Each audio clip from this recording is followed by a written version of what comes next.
아멘.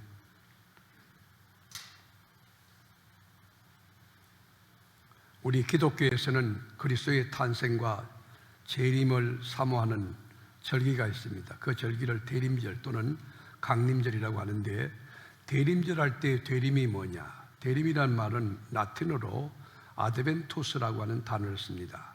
아드벤투스는 영어로 캄, 오다라고 하는 뜻이 있습니다. 헬라어는 파루시아가 되는데, 그리스도의 탄생과 그리스도의 재림에 대하여 사모하는 기간, 그 절기가 바로 대림절이 되는 것입니다. 아기 예수가 이 땅에 메시아로 오셨다는 것입니다. 또한 예수가 심판주로 재림하신다는 의미를 함포하고 있습니다. 이 대림절 4주간 동안은 성경을 많이 읽고 성경 속에서 주의 음성을 듣고, 그리고 경건하게 하나님의 말씀을 내 심령에 이루어가며 기도를 많이 하면서 예수 그리스도의 성육신하신 사건과 십자가 지고 죽으시고 고난당하심과 그리고 죽으심과 부활, 또 이 심판주로 재림하시는 것에 대하여 깊이 묵상하며 아기 예수 강성을 사모하는 그런 기간이 대림절이 되는 것입니다. 이 기다림이라고 하는 것은 영성지수입니다. 기다림은 성숙지수이며 또 행복할 수 있는 축복의 통로가 기다림입니다. 기다려야만 성장할 수가 있고, 기다려야만 이길 수 있고 성숙할 수가 있고, 기다려야만 풍성한 열매를 맺을 수가 있습니다. 농부가 봄철에 씨앗을 뿌리고 여름철에 날씨가 더워도 가을을 기다릴 때 풍요로운 수확을 거두는 가을의 주인공이 될 수 있는 것입니다. 노아도 홍수 심판, 우리 주님이 하나님의 경고했을 때 120년 동안 기다리고 기다리다가 그 노아의 8 식구가 모두 구원을 받게 됐고, 여리고의 기생이었던 나합도 이스라엘 정탐꾼을 숨겨주고 난 뒤에 우리가 다시 올 때까지 기다리라. 그래서 여러분, 성벽에다 붉은 줄을 내려놓고 너릿들이 놓고 이스라엘의 군인들이 올 때까지 기다리다가 그는 구원받았고 메시아 예수의 이 조상이 된 것입니다. 믿음의 조상 아브라함도 하나님이 내가 너를 복주며 번성케 하고 번성케 하리라 하였는데, 아브라함이 이와 같이 오래 참아 약속을 받았다고, 그 언약을 받았다고 성경이 증언합니다. 히브리서 6장 14절 15절에 보면 내가 반드시 너에게 복주고 복주며 너를 번성케 하고 번성케 하리라 하였더니 그가 이같이 오래 참아 약속을 받았느니라. 오래 참는 것, 기다리는 건 뭐냐? 그건 성숙함이에요. 그건 그릇입니다. 그릇. 이스라엘의 성군 다윗도 수많은 원수들과 사울왕이 3천 군사를 끌고 10년 동안 추격하며 죽이려 할 때에 얼마나 가슴 쫄였겠습니까? 얼마나 무서웠겠습니까? 그러나 기도하고 기다리고 기다렸습니다. 그럴 때 결과가 뭡니까?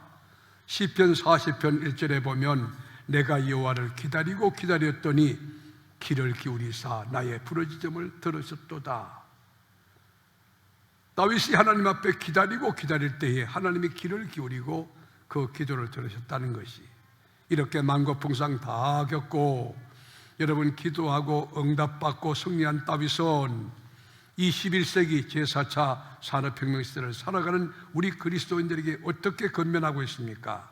시편 37편 7절에 보면 여호와 앞에 잠잠하고 참고 기다리라. 여호와 앞에 함부로 입을 내지 말라는 거예요. 함부로 불평하지 말라는 거예요. 여호와 앞에 잠잠하고 참고 기다리라. 그리하면 우리의 길이 형통하게 될 것이고 악한 자들이 망하는 것을 볼 수 있을 것이다.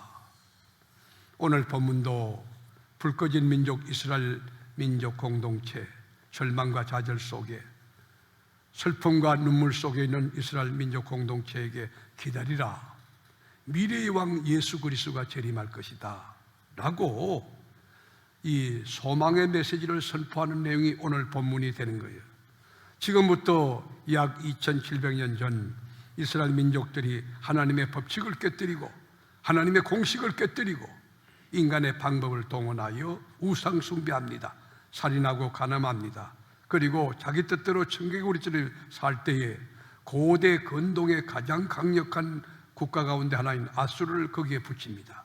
아수르가 침공합니다. 국가의 위기를 당합니다. 풍전등화와 같습니다. 국민들이 불안해합니다. 이런 절박한 절망의 상황 가운데서 하나님이 이사야 선지를 통하여 이스라엘을 구원할 메시아를 보낸다는 메시지, 온 인류를 구원한다고 하는 메시지, 그 메시아가 동정녀 처녀의 몸에서 태어날 것을 예언한 내용이 오늘 본문이 되는 거예요. 여러분, 불이 난 집에 소방차가 왱왱하고 소방관들이 들이닥칠 때 얼마나 위안이 되겠습니까? 여러분, 불이 꺼진 이스라엘 민족 공동체에 메시아가 오신다. 메시아가 오시면 평화의 왕국이 될 것이며 전쟁이 그치고 눈물이 그치고 슬픔도 끝이 나고 이 절망도 끝이 나고 소망 가운데 살 것이다 라고 이야기한, 무질서가 질서화되고 그리고 불의가 공의가 되는 그런 나라, 완벽한 유토피아 천국이 도래할 것을 예언하고 있는 것입니다. 그래서 오늘 본문을 문맥상 접근하면 1절부터 5절까지는 장차 이렇게 될 것이라는 예고예요. 예언이에요. 그리고 6절부터 10절까지는 이렇게 될 것이다 예언한 것이 어떻게 이루어지는가, 그 리얼한 콘텐츠를 소개하고 있는, 메시아 왕국이 이루어지면 이 땅이 평화가 된다는 것입니다. 이 땅이 정의로운 나라, 성실의 나라, 평강의 나라, 공의로운 나라가 된다는 것입니다. 그런데 우리가 사는 21세기, 여러분, 우리가 사는 오늘날, 여러분, 이 첨단 과학시대는 지금 어떻습니까? 정의롭습니까? 평화롭습니까? 그렇지 않습니다. 우리가 사는 시대는 극악합니다. 포악합니다. 그리고 잔인합니다. 길거리에서 사이코패스 환자들이 이 어디서 언제 출몰할지 모르는 위태로운 시대에, 시한폭탄 같은 시대에 우리가 살고 있습니다. 알코올릭도 많습니다. 마약 범죄도 기승을 부립니다. 세상이 미쳤습니다. 세상이 지금 거꾸로 가고 있습니다. 25시 상황이 우리가 사는 현 시대입니다. 심각합니다. 이 심각한 시대를 지금부터 2000년 전에 영계에 거성했던 사도 바울은 이미 간파하고 오늘날 우리가 사는 시대가 어떻게 될 것인가를 알려주고 있습니다. 디모데후서 3장 1절에 보면 너는 이것을 알라는 거예요. 여러분요, 알라라는 동사는 뭐라는 것입니까? 말세에 고통하는 때가 이럴 거라는 거예요. 피조물들이 탄식하며 절규하는 그런 말세가 올 것이라는 거예요. 사람들이 자기를 사랑하며 돈을 사랑하며 자랑하며 교만하며 비방하며 부모를 거역하며 감사하지 아니하며 거룩하지 아니하며 무정하며 원통함을 풀지 아니하며 모함하며 절제하지 못하며 싸나우며 선한 것을 좋아하지 아니하며 배신하며 조급하며 자만하며 쾌락을 사랑하기를 하나님 사랑하는 것보다 더하며 경건의 모양은 있으나 경건의 능력은 부인하니 이 같은 자들에게서 네가 돌아서라. 2000년 된 바울 사도가 우리가 사는 이 시대를 진단했는데 얼마나 정확합니까? 얼마나 놀랍습니까? 정말 자기 사랑하는 셀프 라빙, 우리 사람들이 얼마나 자기를 사랑하는지 아십니까? 뭘 먹을까, 입을까, 마실까? 여러분, 얼굴도 세수 싹 하고 오면 되는데 여기다 뭐 연지꼰지도 바르고 성형수도 하지 않습니까? 코를 높였다가 낮췄다가 눈도 찢었다가 붙였다가. 우리 주님이 하늘나라에서 원판을 보고 내가 만든 거 원판 어디 갔냐? 그러실 것 같은 거예요. 한 분이 저에게 그랬어요. 목사님, 20분 수술했습니다. 제가 볼 때는 그게 그거던데. 그분은 무엇 때문에 20번 고쳤는지 제가 모르지만 어떻든 너무 셀프라빙, 자기를 사랑하는 것이 심한, 자긍하지, 교만하지, 회방하며 부모를 거역하지, 감사치 아니하지. 우리가 어린 것들에도 감사가 이렇게 해야 되고요. 부모는 하나님과 같은 존재라고 생각하고 존중하고. 우리가 여러분 예배 마치고 나가면 1부는 아니지만 2부부터 3부는 저 앞에 오뎅도 있습니다. 그리고 여기 붕어빵도 좀 했으면 좋겠다. 그래서 어른들이 가실 때 식사는 지금 하기 어려우니까 그거라도 좀 따뜻하게 잡수고 가시면 어떻겠나, 그런 생각이에요. 어떻든 우리가 사는 시대는 거꾸로 가고 있다. 미쳤다. 끔찍한 시대를 살고 있다. 바울은 이 처방이 뭐요? 이 같은 자들에게서 네가 돌아서라. 자, 이렇게 피조물이 탄식하고 뒤죽박죽되고 얽히고 설킨 복잡한 세상, 이 말세를 어떻게 살아야만 새로운 세상, 새로운 질서, 뉴 월드 오더, 그러니까 뉴 글로벌 가버먼트가 될 수 있겠느냐, 어떻게 해야만 새로운 왕국이, 유토피아 왕국이 될 수 있겠느냐. 딱 하나의 방법이 있다. 그게 뭐냐? 그리스도의 오심이. 예수가 내 심령에 오시면 평화로운 나라, 정의로운 나라, 그리고 성실의 나라, 공의로운 나라, 약한 자를 돌아볼 줄 아는 나라, 우리 그리스도의 복음을 전할 수 있는 나라, 기쁨이 막 샘솟는 나라가 내 심령에 이루어지는 심령천국이 될 수 있다고 하는 것이에요.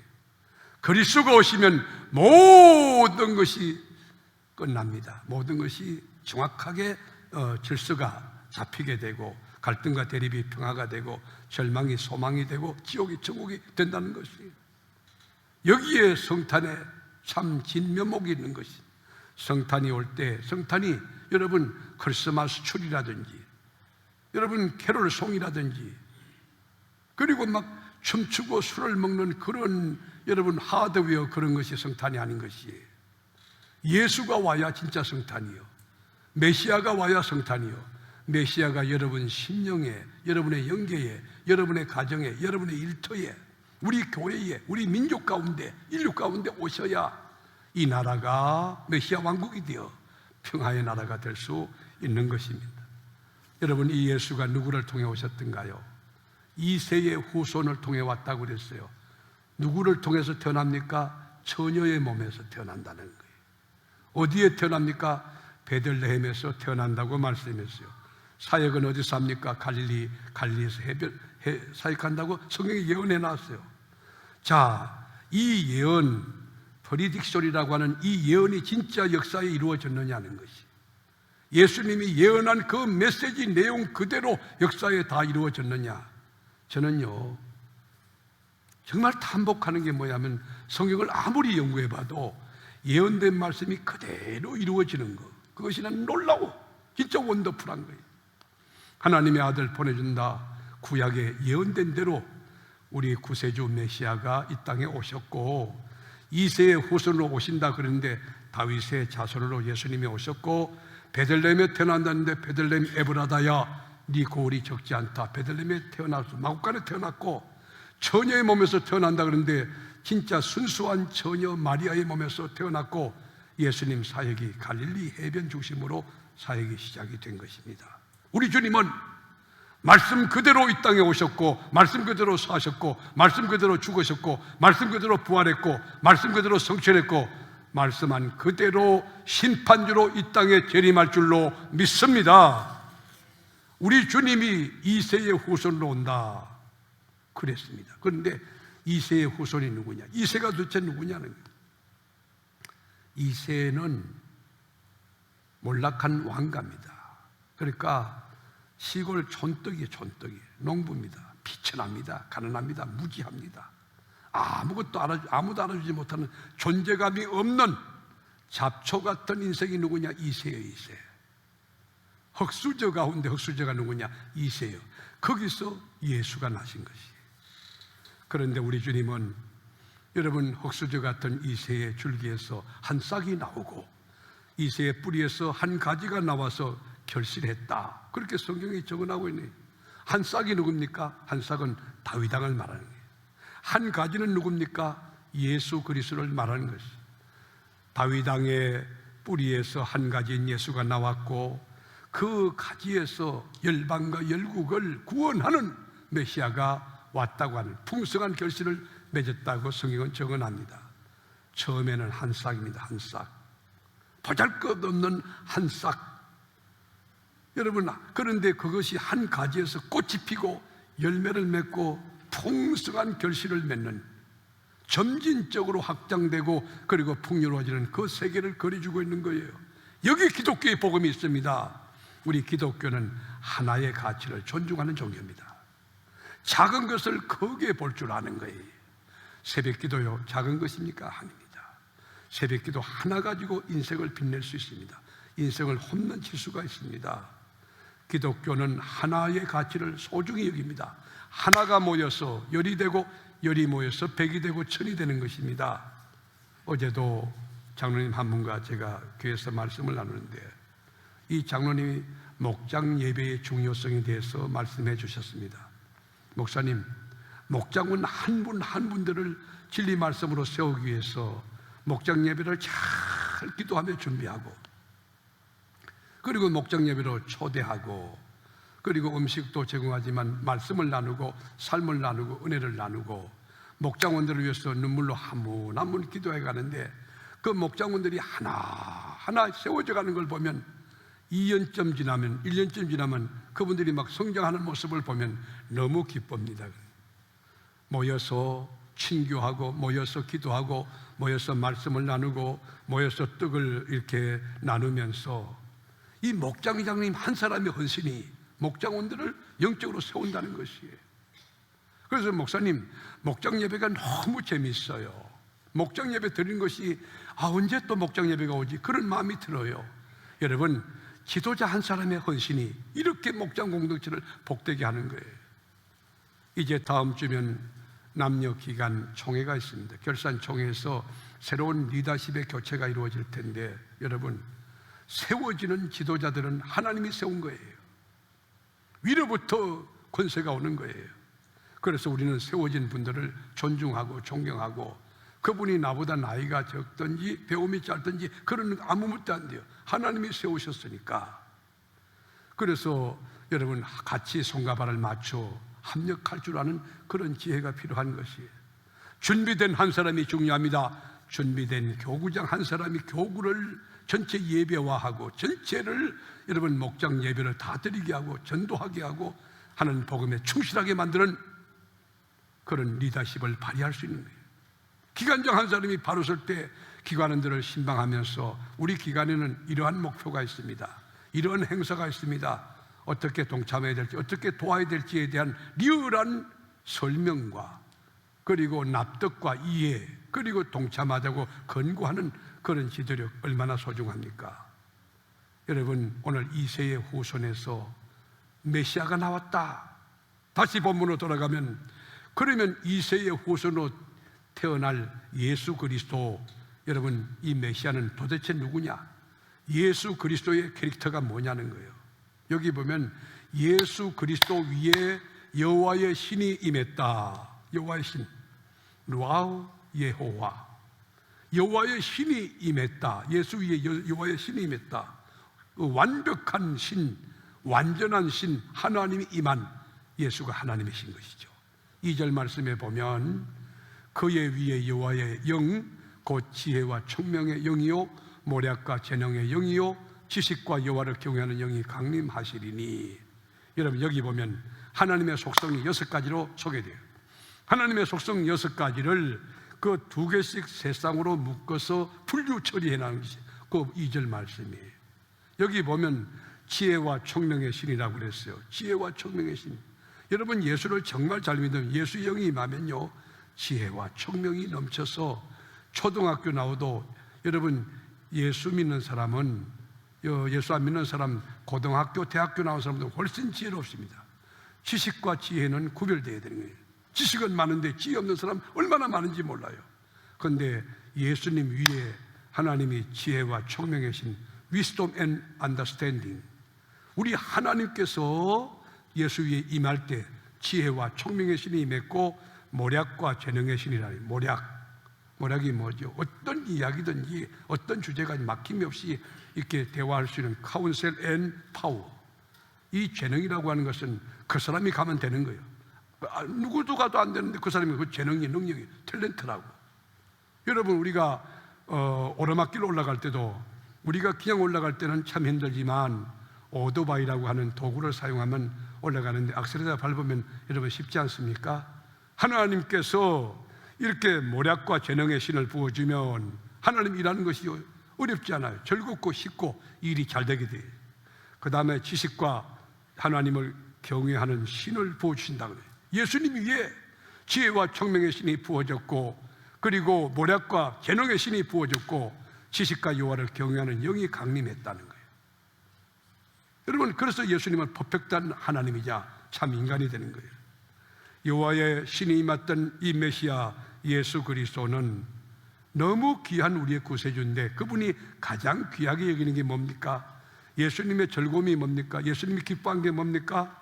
그 3절에 나와 있어요. 3절에 보면 그가 여호와를 경외함으로 즐거움을 삼을 것이며, 예수님의 기쁨이 뭡니까? 여호와를 경외하는 거예요. 여호와의 즐거움이, 예수의 즐거움이 뭡니까?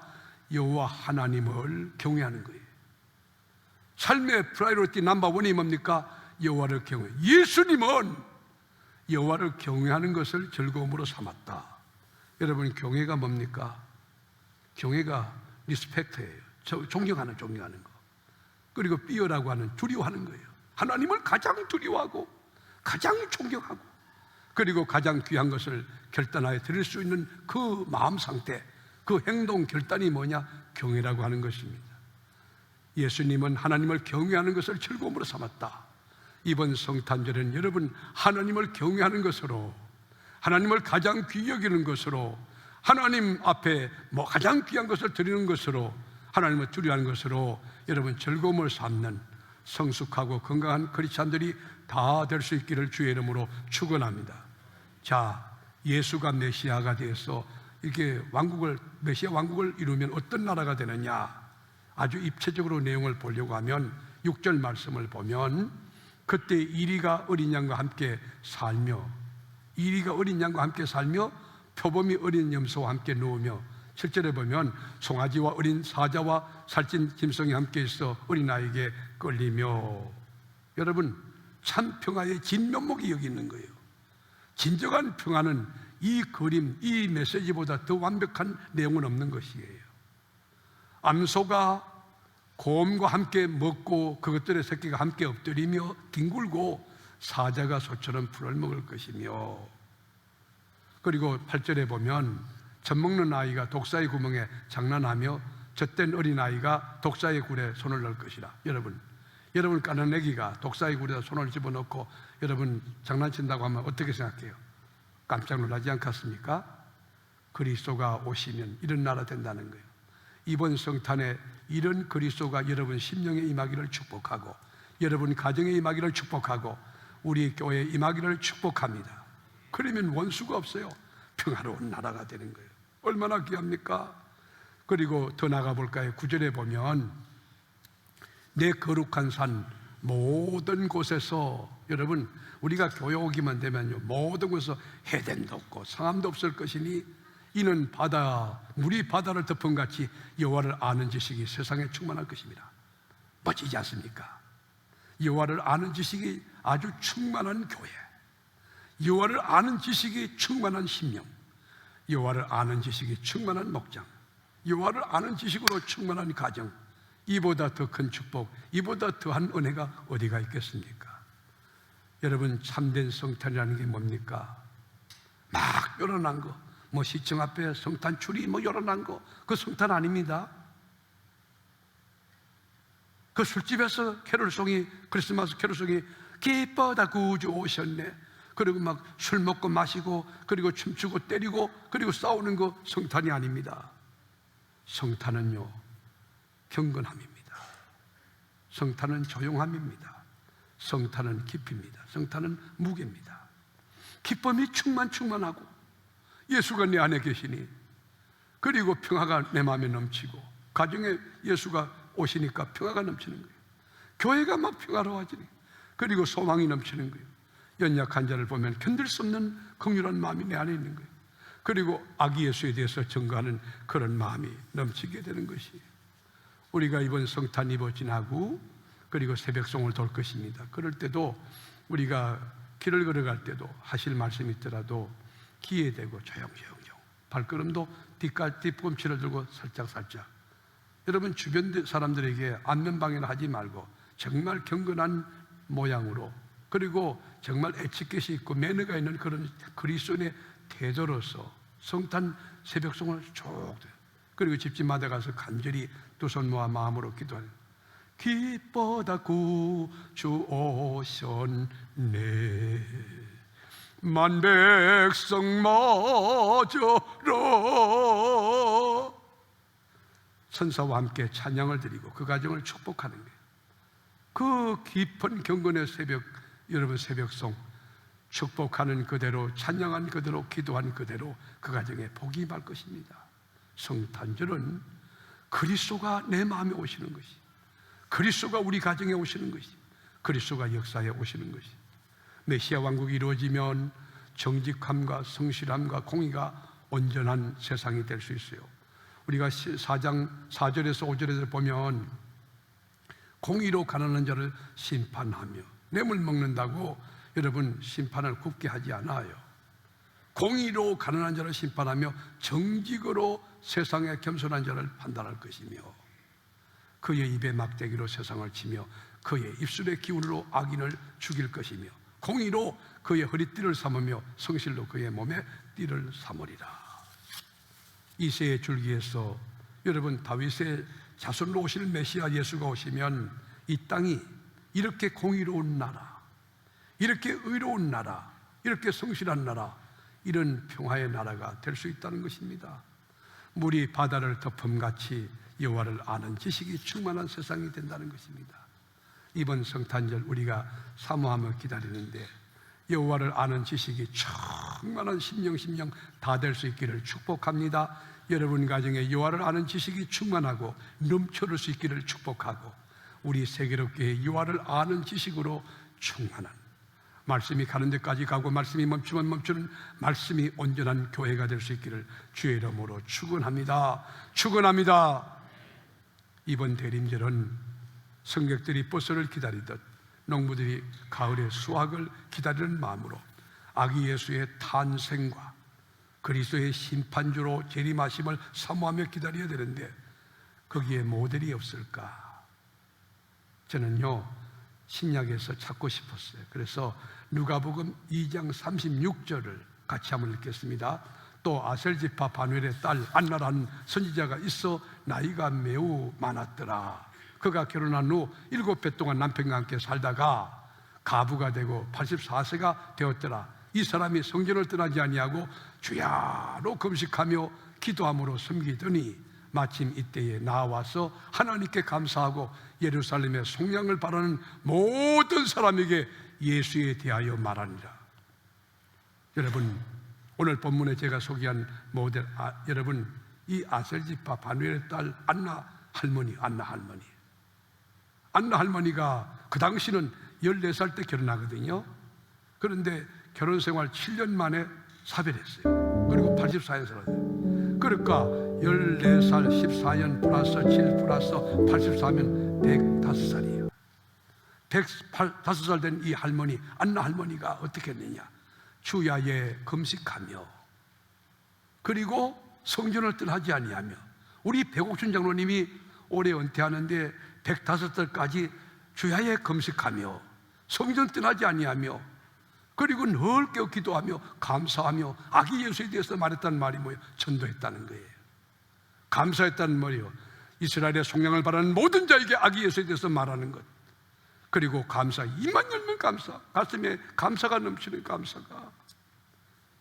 사랑하는 교우 여러분, 이번 성탄절까지 아기 예수 강생을 사모하며 그리고 우리가 기다리는데 그냥 기다리는 거, 물리적 시간이 지나는 게 아니고 아셀지파 바누엘의 딸 안나 할머니처럼 성전을 떠나지 않고, 내일부터 새벽 기도하잖아요.